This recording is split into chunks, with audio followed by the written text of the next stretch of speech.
This is Map and Dice Roundtable. Thanks for checking in another video. In this one, I'm going to be talking about Battletech.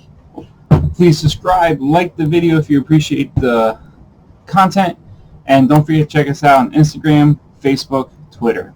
So, let's get to Battletech.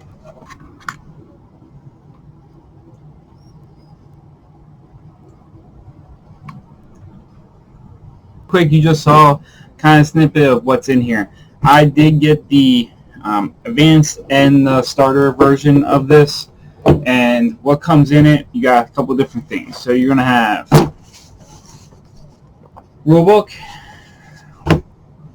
You're going to get, this is a really nice shortcut sheet with all your modifiers, double-sided. It's pretty thick, so Catalyst did a good job there.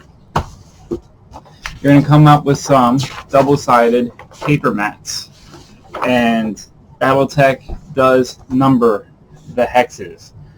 It's just something they've always had. And it will include Alpha Strike cards, pilot cards.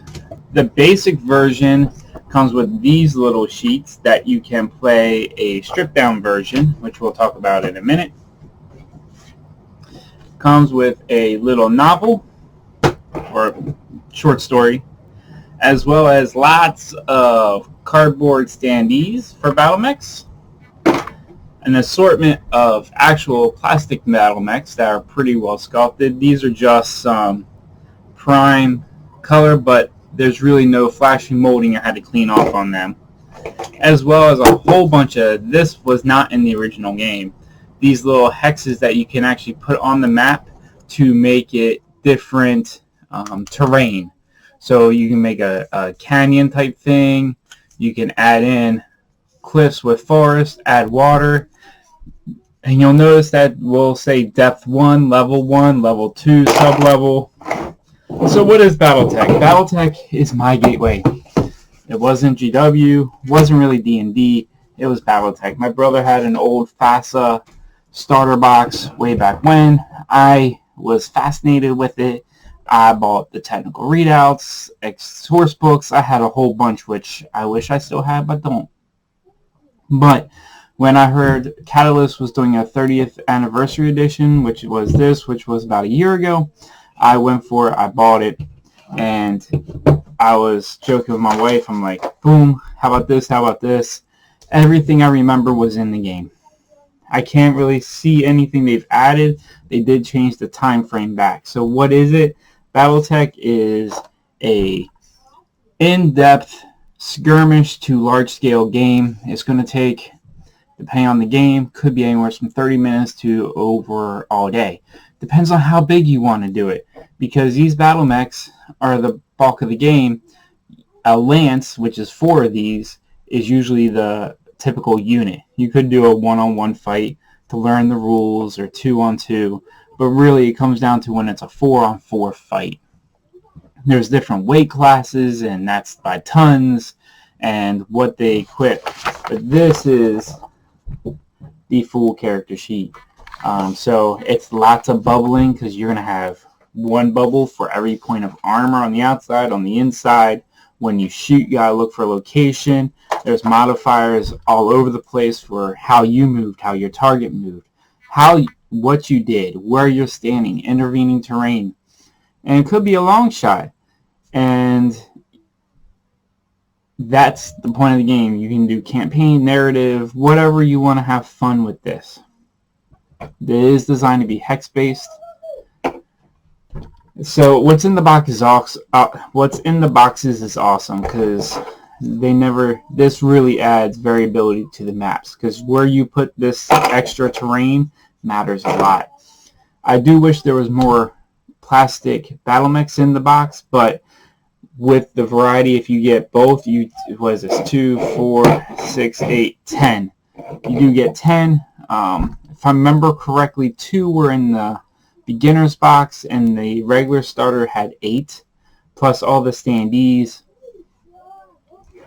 Let's see, the maps, I got 2 different maps. There's one double-sided map in each. Make copies out of the rule book for the character sheet or the robot sheet. You can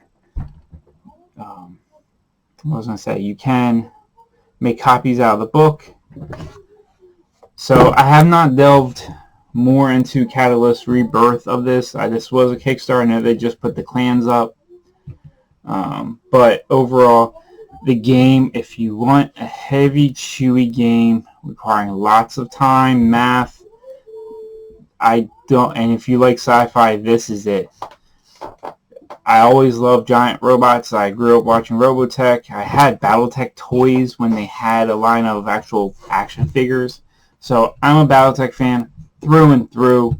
My wife gets hung up on the math, so she doesn't really play it. Don't have anyone local to really play it. The kids, they were okay on it. They don't ask to play this. But I love Battletech.